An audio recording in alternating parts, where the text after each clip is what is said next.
The alarm screamed through the Valdrin. Empire's Central Command Station like wounded animals. Admiral K. Thazar jolted. Awake in his quarters, his 3 hearts racing in a pattern he had not felt in decades. The last time these particular alarms had sounded was during a training exercise, and before that it had been during the border wars over 300 cycles ago. He pressed his palm against the communication panel beside his sleeping platform. Report, he commanded, his voice still thick with interrupted rest. Admiral, we have a breach, came the panicked voice of Junior Officer Thalen.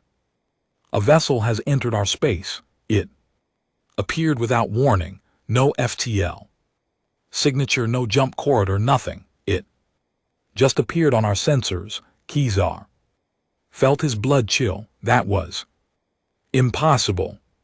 The Valdrin Empire's sensor network was the most advanced in the known galaxy. Every species that had achieved faster than light travel left a signature, a ripple in space that could be detected light years away. It was a fundamental law of physics. Ships could not simply appear. He dressed quickly, his forearms moving with practiced military efficiency as he fastened uniform. Within moments he was striding through the corridors toward the command center, his boots clicking against the metal floor.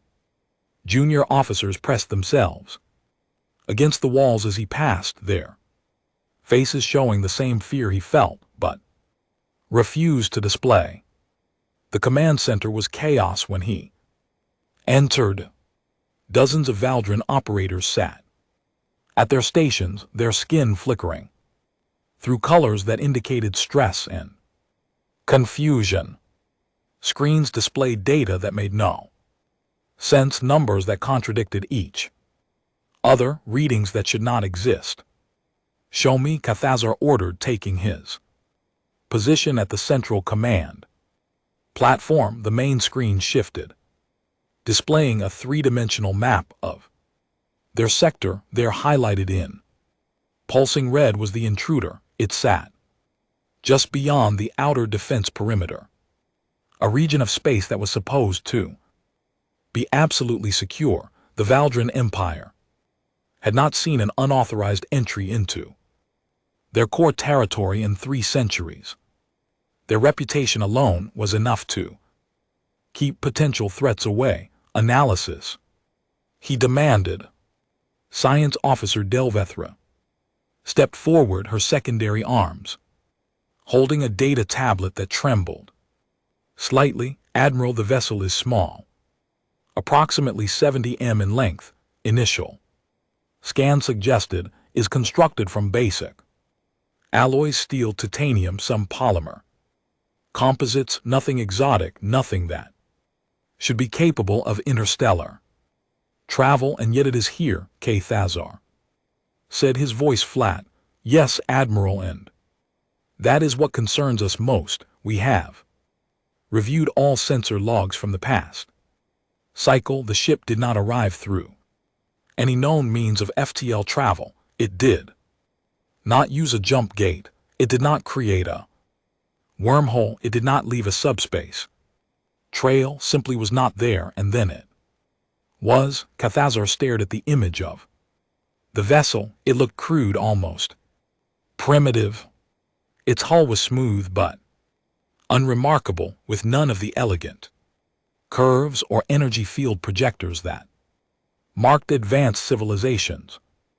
It reminded him of the museum pieces he had seen as a youth, replicas of ancient Valdrin ships from before they had mastered the stars. Hail them, he ordered. Standard first contact protocols. The communications officer worked his console, fingers dancing across holographic controls. Moments passed, then more moments. The officer's skin shifted to pale blue, indicating confusion. Admiral, they are not responding. We are broadcasting on all standard frequencies, using every known Communication protocol in the galactic database. Nothing are they receiving.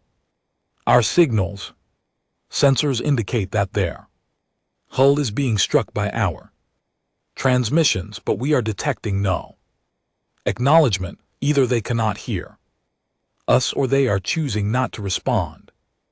Kethar felt unease growing in his chest. In his long career he had encountered many species, many situations, but never had he faced something so completely inexplicable. Primitive vessel that appeared from nowhere and ignored all contact attempts. It violated everything he knew about space travel technology and first contact procedures. What is it doing? He asked. Delvathra checked her readings. It appears to be scanning us, Admiral. Low intensity electromagnetic pulses, various wavelengths, crude but effective. It is gathering data about our ships in the station. Defensive posture. Cathazar ordered immediately. Throughout the command center, operators began activating weapon systems and raising shields. 3 heavy cruisers that had been on patrol duty changed course, moving to intercept the unknown vessel. Admiral Delvathra said hesitantly, I recommend caution. We know nothing about this craft or who sent it, which is precisely why we must act. Cathazar replied. If this vessel can penetrate our borders so easily, others may follow. We must demonstrate strength.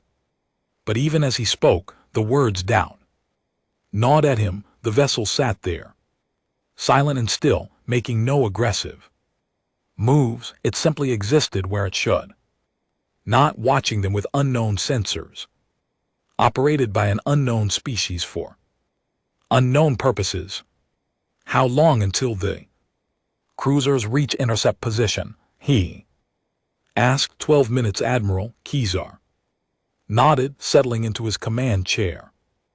Those would be the longest 12 minutes of his life. Somewhere in the back of his mind, a voice whispered warnings, telling him that everything was about to change. The Valdran Empire had grown comfortable in its power, secure in its dominance, but now something had entered their space that did not fear them, did not respect their borders, and did not follow any rules they understood. As he watched the unknown vessel on the screen, Admiral Cathazar realized that the age of Valdran supremacy might be ending, and the most terrifying part was that they did not even know what they were facing. The 3 Valdran cruisers surrounded the mysterious vessel in a perfect triangular formation, their weapons charged and ready. Admiral Cathazar watched from the command center as his ships executed the maneuver flawlessly. It was a standard intimidation tactic, one that had worked on countless occasions throughout Valdran history.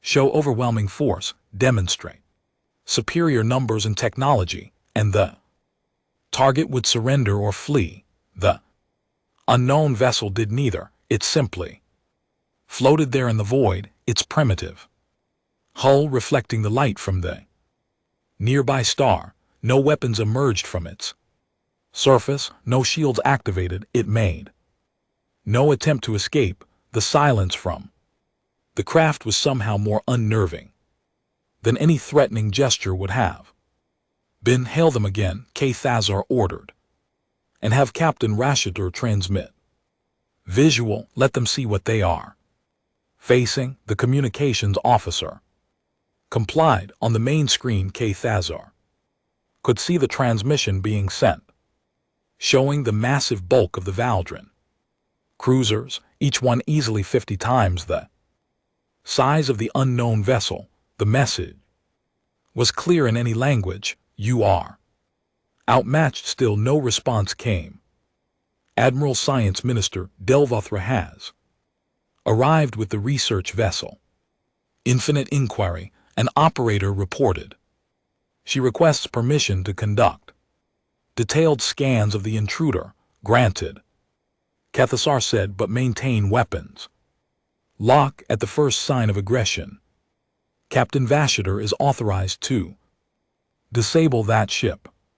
The research vessel, smaller and more delicate than the military cruisers, approached the unknown craft carefully. Kethesar watched as it deployed scanning arrays, bathing the mysterious vessel in various wavelengths of radiation and exotic particles. Minutes ticked by. The science teams would be analyzing every molecule, every energy reading, trying to understand what they were facing.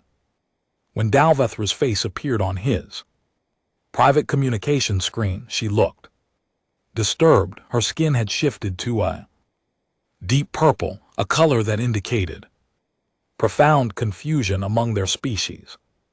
Admiral, I am sending you our preliminary findings. You need to see this. The data appeared on Kethesar's command console, and he began reading. With each line, his own skin began changing color despite his efforts to maintain composure. The hull was indeed primitive, steel alloys that the Valdren Empire had stopped using millennia ago. Titanium supports basic polymer insulation. The ship's structure was solid and functional, but it belonged in a museum, not in deep space.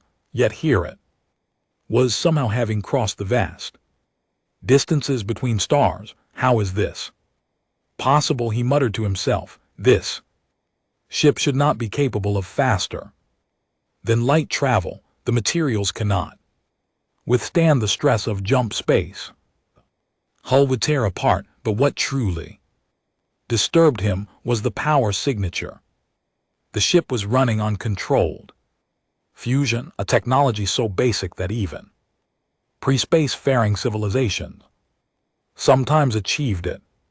But the efficiency was wrong. The reading showed energy output and containment levels that should be impossible with such a simple system. It was as if someone had taken a primitive fire and made it burn with the heat of a star. Admiral, Dalvethra's voice came through the communication link. We have detected life signs, single species, carbon-based, bilateral symmetry. They breathe a nitrogen-oxygen atmosphere similar to our own. Body temperature suggests they are warm-blooded, but here is what concerns me most. They are not in the galactic database. I have cross-referenced every known intelligent species in our records. This matches none of them. Kethar felt his three heart skip beats.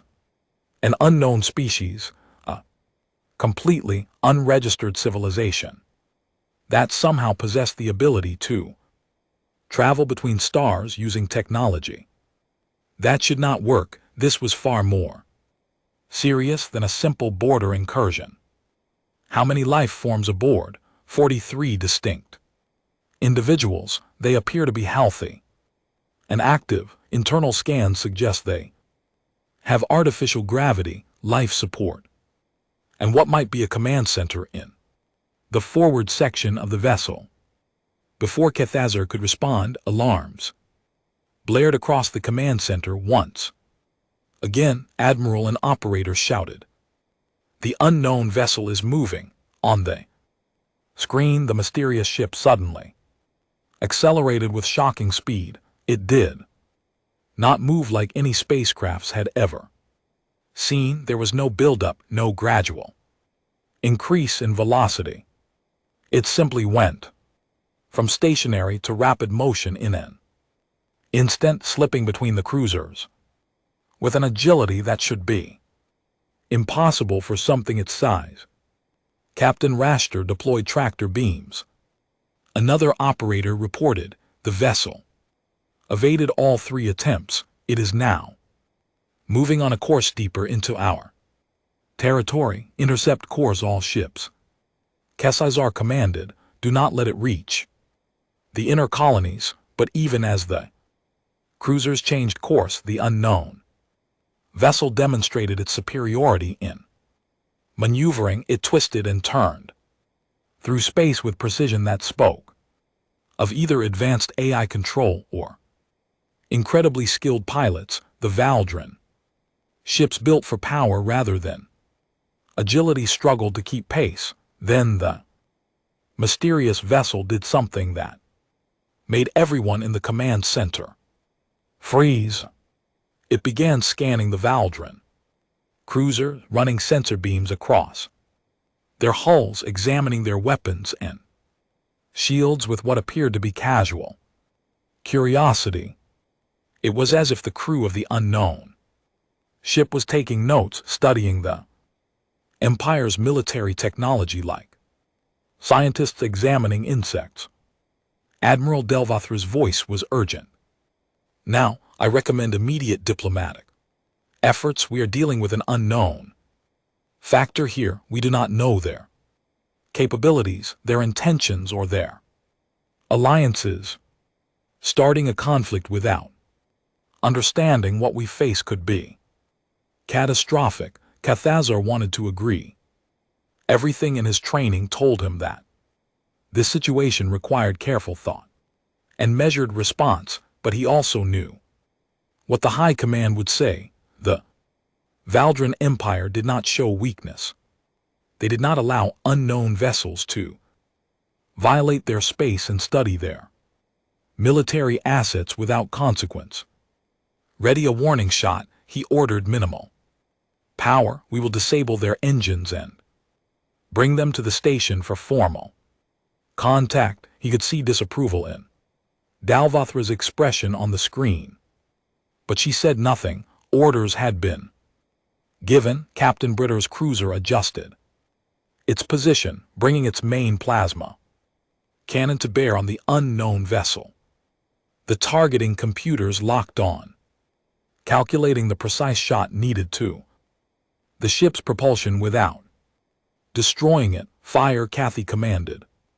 The plasma burst lanced through space, concentrated beam of superheated matter that could melt through most ship armor. It struck the unknown vessel's rear section, exactly where the engines should be located. For a moment, Cathazar thought the situation was resolved. The Empire had spoken, and the unknown ship would now be forced to comply with their demands. Then the vessel returned fire, and everything changed. The unknown vessel's response was instantaneous. A section of its hull opened, revealing what appeared to be a simple tube. There was no energy build-up, no charging sequence, no warning. Something shot out of that tube at a speed that made the Valdrin sensor struggle to track it. The projectile was solid mass, just metal, accelerated to a significant fraction of light speed by what the sensors identified as magnetic fields. It was the most primitive weapon concept imaginable, something that civilizations developed before they even left their home worlds. The Valdrin Empire had abandoned such crude weapons thousands of years ago in favor of energy-based systems. The projectile hit the cruiser Dominant Fang directly amid ships. The Valdrin shields designed to deflect energy weapons and deflect smaller debris might as well have not existed. The solid slug of metal moving at relativistic speeds passed through the shields as if they were made of air. It punched through the cruiser's armor, through 3 decks, through the starboard engine compartment, and out the other side, leaving a perfectly round hole that began venting atmosphere and fluids into space. The Dominant Fang immediately went into emergency protocol, sealing bulkheads and rerouting power. The ship was not destroyed, but it was crippled, listing to one side as its remaining engine struggled to compensate for the damage. Admiral Kethar stared at the screens in Shock in his entire military career. Spanning over 60 cycles, he had never seen Valdren shields penetrated so easily. The energy expenditure required to pierce their defensive field should have lit up every sensor for light years. Instead, the unknown vessel had simply thrown a piece of metal very, very fast. The command center erupted into chaos. Operators shouted status reports, trying to understand what had just happened. The other two cruisers broke formation, moving to defensive positions while simultaneously trying to protect their damaged sister ship.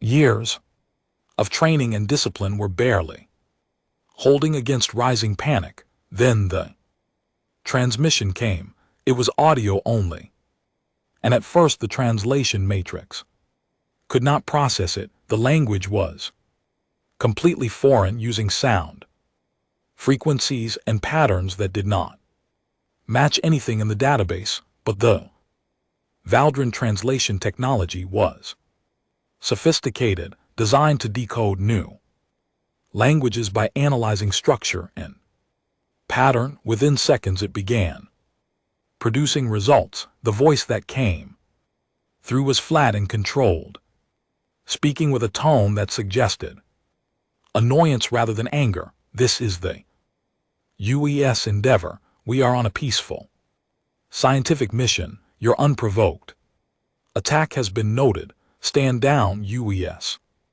The letters meant nothing to anyone in the command center. Khazar quickly accessed the database, searching for any civilization that might use such a designation. The computer returned nothing. No empire, no federation, no collective in known space used those initials. Respond, Khazar ordered, though his voice was less steady than he would have liked. Identify yourself. Identify your home world and your government. You have violated Valt space. By imperial law, you must submit to inspection and questioning. There was a pause before the voice came back, and this time Khazar could hear something new in it. Contempt. We violated nothing. We are in neutral space conducting surveys. You surrounded us without provocation. You fired upon us without warning or cause. These actions constitute acts of war according to our laws. We have responded with proportional force. You may consider this your only warning. Neutral space. Khazar felt anger rising alongside his confusion. This is Valdren territory. It has been our sovereign space for 300 cycles. Your ignorance of our borders does not excuse your violation of them. Your claim to this region is not recognized. The voice from the Endeavor replied, our star charts show no registered ownership, no beacon markers, no established colonies within 20 light years by the standards of civilized spacefaring species. This is unclaimed territory. Delvethra's voice crackled over the private channel to Khazar's console. Admiral, technically they are correct. This sector was claimed during the expansion period, but we never formalized the claim with beacon markers or established presence. Under the terms of the Galactic Convention of Territorial Rights, our claim might not be legally valid. The Galactic Convention does not apply to species not part of the convention. Khazar shot back. And this UES, whatever it is not listed as a signatory power, which means they may not know the convention exists. Delvethra said quietly, Admiral, we may have just fired first in a first contact scenario. The weight of those words hit Khazar like a physical blow. First contact protocols were sacred across the galaxy. The species that fired first in a first contact situation was historically branded as the aggressor. Wars had been fought over such incidents. Empires had fallen when they were judged to have acted with unwarranted hostility toward newly discovered civilizations. On the screen, the UES Endeavour was moving again, but this time it was not attempting to flee or evade. It was proceeding on its original course, heading deeper into what the Valdren Empire claimed as its territory. The 3 cruisers, 1 damaged and 2 hesitant, did not move to intercept. Orders, Admiral. Captain B.R. Chitters' voice came through the command channel. Do we engage? Cathazar looked at the data streaming across his screens. The unknown vessel had fired 1 shot and disabled a Valdren cruiser with contemptuous ease. It had used a weapon that was by all standards primitive and outdated. If that was what they considered a proportional response, what would full engagement look like? Maintain distance, be ordered. Do not fire unless fired upon, but do not let that ship out of your sight. We need to know where it is going and what it wants. As the cruisers fell into a loose pursuit formation, keeping their distance from the Endeavour, Cathar opened a channel to High Command. This situation was far beyond his authority to handle alone. The Council needed to know what had just occurred. While he waited for the connection to be established, he watched the mysterious ship on his screens. It moved with purpose, clearly heading towards something specific. Its sensors were active, sweeping the space ahead with that same crude but effective scanning technology. Admiral and operator reported, we have translated the designation UES from their initial transmission. Based on linguistic analysis, it appears to stand for United Earthship, Earth Cathar. Access the star charts immediately. Search all databases for a planet called Earth, any reference, any mention in exploration logs, anything. The computer worked for several seconds before returning results. No planet designated Earth in any known database. The word appears in 3 ancient linguistic references as a term meaning soil, ground, or planet in various dead languages, but no active civilization uses this designation. A species not in any database, using a name that was essentially unknown, operating a ship that violated every principle of known technology while simultaneously appearing primitive. The mystery was deepening rather than resolving. High Command is responding to your transmission, an operator announced. Cathar straightened in his chair, preparing to deliver his report. He would tell them everything that had occurred, every inexplicable detail, and then he would make his recommendation. Though he knew it would not be popular with the war-minded members of the Council, they needed to talk to whoever was on that ship. They needed to understand what Earth was, where it was located, and how they had reached Valdren space. Most importantly, they needed to know what humanity considered proportional force.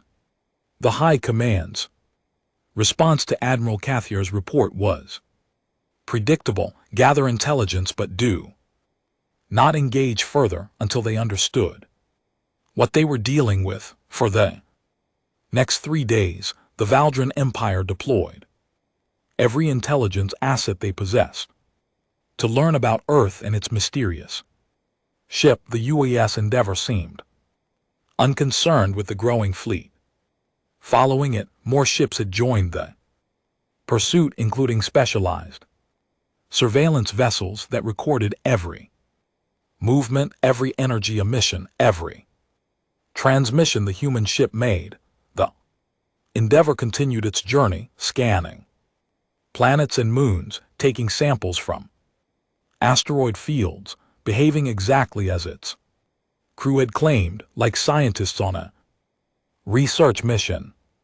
Delvatra worked without rest in those 3 days, coordinating teams of analysts and xenologists. She stood now in the command center, her skin pale with exhaustion but her eyes bright with discovery. Around her, dozens of screens displayed everything they had learned about humanity. Admiral, she began, her voice from hours of briefing various officials. We have managed to intercept and decode significant portions of the Endeavor's data transmissions. They have been sending regular reports back to their home system. We have also captured what appears to be personal communications between crew members, and, most importantly, we have accessed their historical database.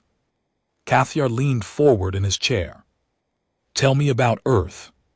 Earth is a planet located in what we call the Fringe, a region we have never explored because it was considered too remote and resource poor to warrant attention.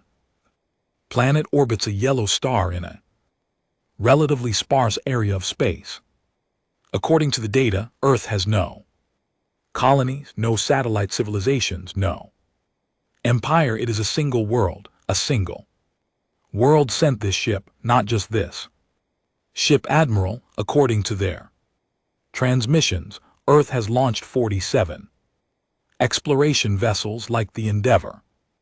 They have been systematically exploring the galaxy for the past 12 cycles, mapping systems, studying worlds, gathering scientific data. We simply never encountered them because they were operating in regions we ignored. Cathar felt a chill run through him. 47 ships for 12 cycles, an unknown civilization had been exploring the galaxy, and the Valdran Empire had been completely unaware of their existence. It spoke to a level of failure in their intelligence networks that was almost incomprehensible. What about their technology? He asked.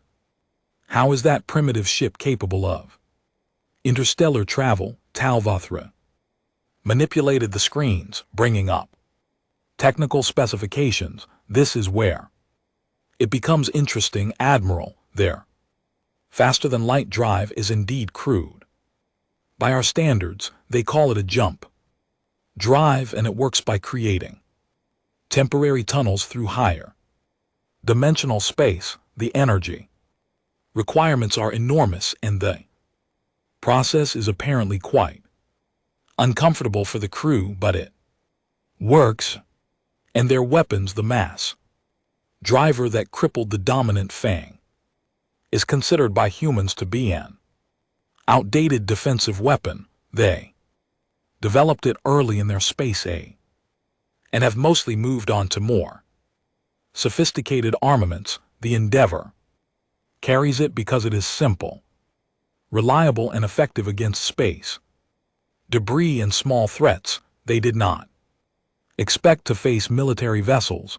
Cathar absorbed this information, so we were disabled by their outdated defensive weapon. What are their current military capabilities? Delvathra's expression grew grim. We do not know for certain, Admiral, but the historical database we access tells a disturbing story.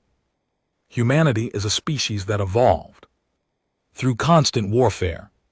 Their planet has seen countless conflicts, from small tribal disputes to global wars that killed millions. They have survived ice ages, asteroid impacts, volcanic eruptions, and their own weapons of mass destruction. They reach space not through peaceful evolution like most species, but through competition and military research. She brought up images from Earth's history. Cathar saw weapons that turned entire cities to ash, machines designed solely to kill efficiently conflicts that consumed entire continents. It was a violent history that made even the warrior culture of the Valdren seem tame by comparison. The concerning part, Delvathra continued, is that despite this violent history, they have achieved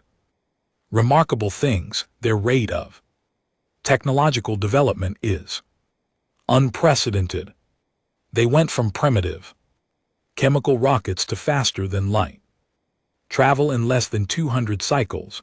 Most species take thousands of cycles to achieve what humans accomplished in centuries because they were pushed by warfare. Cathazor said quietly, yes, Admiral, competition and conflict drove innovation, and here is what truly concerns me. The Endeavor is not a military vessel. It is operated by an organization called the United Earth Scientific Expedition. It is crewed by scientists, engineers, and explorers. The weapon that disabled our cruiser is there for self-defense only. Implications were clear. If humanity's civilian vessels could damage Valdren military ships, what could their actual warships do? There is more, Delvathra said. We intercepted communications between the Endeavor and its commander. Her name is Captain Sarah Chin, and she has been documenting everything that has occurred. She reported our attack to her superiors on Earth. She also noted that we surrounded her ship, attempted to capture it, and fired without provocation. In human culture, these actions constitute clear acts of war. But she has not fired again, Cathazor observed. No, according to her reports, she is maintaining her mission profile and avoiding further conflict if possible. She described our actions as, and I quote, typical territorial behavior from a species that has grown comfortable with dominance. She recommended that Earth Command mark Valdren space as potentially hostile and avoided in the future. She thinks we are no threat to them, Kethar realized. Worse, Admiral, she thinks we are a nuisance, an obstacle to be noted and avoided, not a power to be feared or respected. The command center had grown quiet as operators listened to Delvathra's briefing. The idea that the mighty Valdren Empire was being dismissed as a minor irritation by a single world civilization was difficult to accept. What do you recommend? Cathar asked. Delvathra chose her words carefully. Admiral, we have two options. We can attempt to destroy the Endeavor before it leaves our claimed space. This would eliminate the immediate problem, but it would guarantee war with Earth. Based on what we have learned, I do not believe such a war would end in our favor.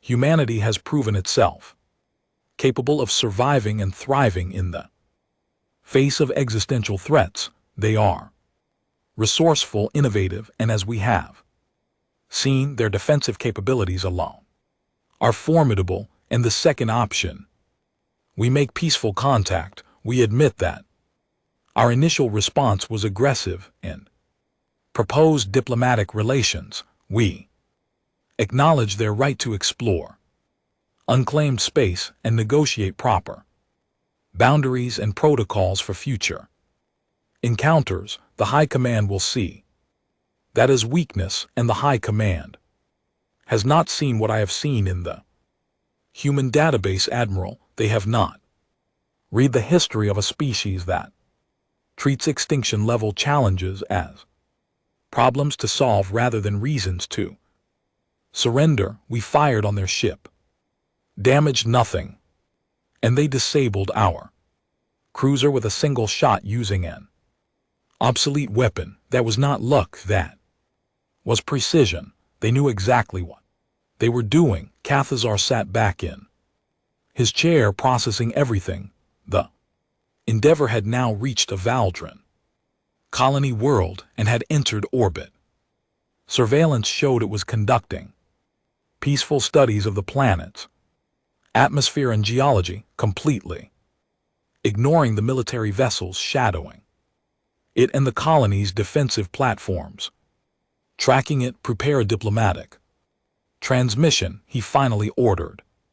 Standard first contact protocols, but emphasize that we seek peaceful relations, and Delvathra have your teams compile everything we know about humanity into a comprehensive report for the High Command. They need to understand what we are dealing with.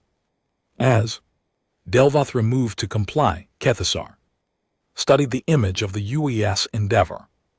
Such a small ship, such a primitive appearance, and yet it had shaken the foundations of the Valdran Empire simply by existing where it should not, doing what should be impossible, and treating the Empire's might with casual indifference. He had a feeling that humanity's arrival in the galactic community would change everything. The meeting chamber of the Valdran High Command was a massive circular room with walls that seemed to absorb light rather than reflect it. 73 council members sat in ascending tiers around the central floor where Admiral K. Thazar stood giving his report. Above them all, projected in three-dimensional glory, was the image of the UE Endeavor. The debate had been raging for hours. Half the council demanded immediate military action, the other half led by Science Minister Delvathra and supported by Cathazar's testimony argued for diplomatic contact. The chamber echoed with voices raised in anger and fear. Councillor Thenvas, a military hardliner who had served during the border wars, stood to speak. His voice boomed across the chamber. We are the Valdran Empire. For 3,000 cycles we have maintained order in this region of space. No species challenges us. No civilization questions our authority. And now this Earth, this single backward world, sends a primitive ship into our territory, and we debate whether to respond with strength. Murmurs of agreement rippled through the hardliner faction. They disabled the dominant Fang with a single shot. Delvathra countered, her voice calm but firm. Using a weapon they consider obsolete. The Endeavor is not a warship, it is a scientific vessel with minimal armament. If this is what their civilians can do, what will their military vessels be capable of? Which is precisely why we must act now. Then shot back before they establish themselves, before they become a true threat. We should destroy the Endeavor and send a clear message to Earth. Valdran space is not to be violated. And what message does Earth send in return? Delvathra asked. According to their intercepted communications, they have 47 ships like the Endeavor currently exploring the galaxy. We destroy one and 46 remain, not to mention whatever military assets they possess that we have not seen. You want to start a war with an enemy we do not understand, whose capabilities we cannot predict, whose territory we have never even visited. The argument continued, growing more heated with each exchange. Kethasar watched it all, saying nothing. He had given his report and his recommendation. Now it was up to the council to decide the Empire's course. Finally, the Supreme Counselor raised his hand for silence. The chamber quieted instantly. He was ancient even by Valdran standards, having served on the council for over 200 cycles. His word carried absolute authority. Admiral K. Thazar, the Supreme Counselor, said, his voice raspy with age, you have faced this vessel directly. You have reviewed all intelligence gathered. In your professional military opinion, what would be the outcome of a full-scale conflict with this Earth? Cathazar chose his words carefully. Supreme Counselor, based on everything we have learned, I believe such a conflict would be devastating for the Empire. Humanity is a species forged by adversity. Their entire history is one of overcoming impossible challenges through innovation and determination. They do not surrender. They do not accept defeat. They adapt and they endure. You think we would lose? Then said incredulously.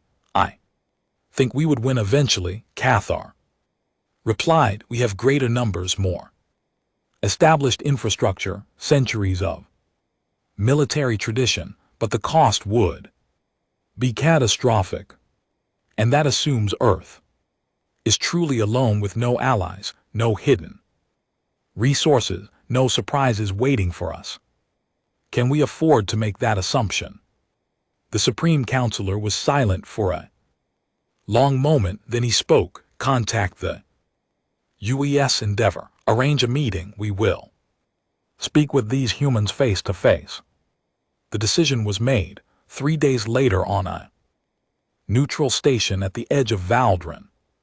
Claimed space, the first official meeting between the Valdren Empire and humanity took place. The humans arrived in a shuttle from the Endeavor, and their appearance surprised the Valdren delegation. They were small, standing barely 2/3 the height of an average Valdren. They had only 2 arms, 2 legs, and their skin came in various shades of brown and pink without the color-changing abilities that Valdren used for communication.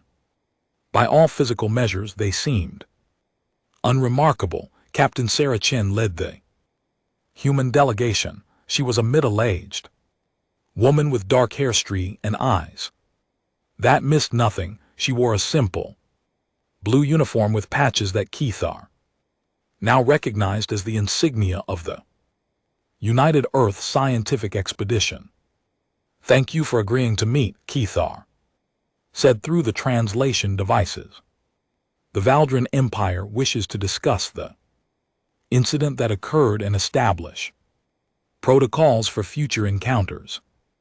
Good, Chen replied, her voice matching the one from the transmissions. Because we need to establish some ground rules. She activated a holographic display showing a star map. The Endeavor has been conducting surveys in this region for the past 8 months. During that time, we have visited 42 star systems, studied 17 planets, and cataloged hundreds of asteroids and stellar phenomena. We have operated in accordance with standard exploration protocols, avoiding inhabited systems and respecting established territories. She zoomed in on the region where the incident occurred. This system had no beacon markers, no colonies, no infrastructure, and no active presence. By the laws of spacefaring civilizations, it was unclaimed territory. Your ship surrounded us without warning, attempted to capture us without cause, and fired upon us without provocation. These actions violated every principle of peaceful exploration. Cathar felt his skin flushed with embarrassment. Put that way, the Empire's actions did sound indefensible.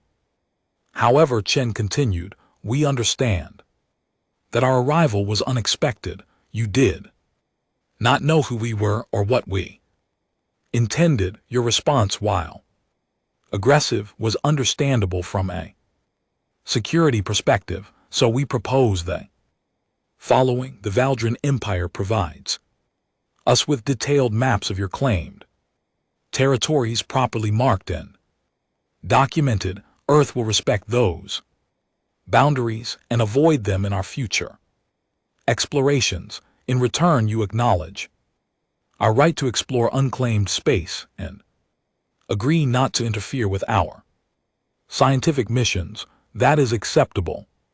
Cathazar said, relieved that the humans were being reasonable. There is one more thing, Chen said, and her expression hardened slightly. Earth has been watching the Valdrin Empire for the past 6 months. Endeavor is not the only human ship in this region. We have 3 other vessels conducting long-range observations of your territory. We wanted to understand your civilization before making contact. The revelation sent shock waves through the Valdrin delegation. They had been watched, studied, analyzed, and they had never known. Why didn't you contact us earlier? Dalvathra asked. Because we weren't ready, Chen said simply. First, contact is a delicate process. We wanted to understand your culture, your language, your technology before revealing ourselves. Your attack on the Endeavor accelerated our timeline, but it also gave us valuable information about how you respond to unknowns. She brought up more data on the holographic display, technical specifications, ship designs, military deployments, everything the Valdrin Empire thought was secret, laid out for analysis. The mass driver shot that disabled your cruiser, Chen continued. That was deliberately calibrated. We could have punched through your ship completely. We could have caused catastrophic damage. Instead, we disabled your engines and nothing more. That was our way of saying we can hurt you if necessary, but we prefer not to. Keith realized he had been right. The humans had shown restraint. They had demonstrated capability while avoiding escalation. It was the action of a civilization that understood power but chose to wield it carefully. What does Earth want? The Supreme Counselor asked, speaking for the first time since the meeting began. Chen smiled. What we have always wanted to explore, to learn, to understand the universe and our place in it. We don't want your territory. We don't want to challenge your authority. We just want to be allowed to continue our work in peace. Trade and cultural exchange would be welcome, but they are not requirements. We are prepared to simply acknowledge each other's existence and stay out of each other's way. You don't fear us? Then asked, unable to hide the disbelief in his voice. Should we? Jen replied, you have an impressive empire, advanced technology, and a strong military tradition, but so do a dozen other civilizations we have encountered. You are powerful within your region of space, but the galaxy is vast. There is room for all of us. The meeting continued for hours, working out details and establishing formal diplomatic protocols. By the end, the Valdrin Empire and Earth had reached an agreement. Borders would be respected. Contact procedures would be established. Trade missions would be explored.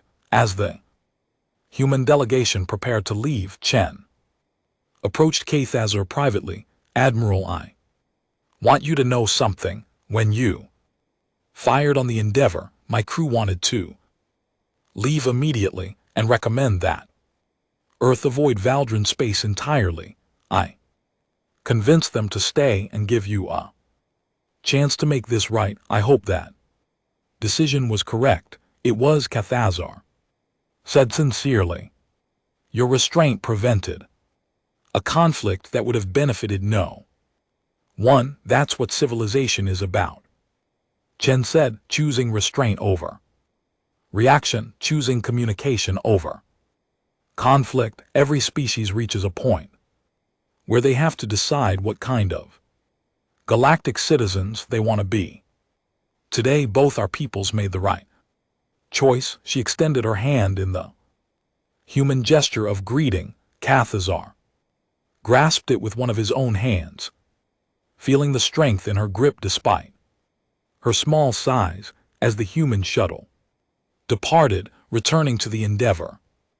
Kethar stood watching the stars. The galaxy had just become a more complicated place. The Valdran Empire was no longer the unquestioned power in their region.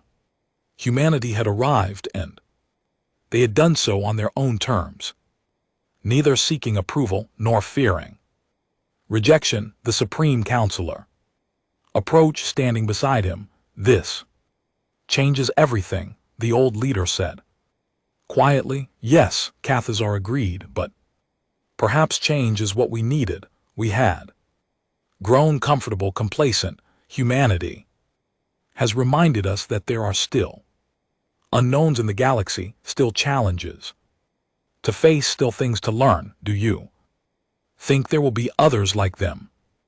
Other unknown civilizations exploring the galaxy?" "Almost certainly," Cathazar said. "The galaxy is vast, and we have explored so little of it. Humanity found us because they were curious enough to explore where others did not.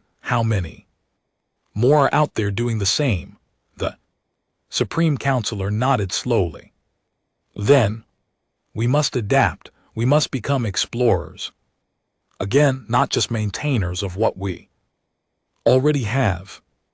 As the Endeavor engaged its jump drive and vanished from Valdran space, heading toward new frontiers and new discoveries, Cathazar felt something he had not experienced in decades. Excitement for the future. The galaxy was not the known, mapped, controlled place the Empire had believed it to be. It was vast and full of surprises, full of species like humanity who refused to follow the expected patterns, and that, he realized, was exactly how it should be.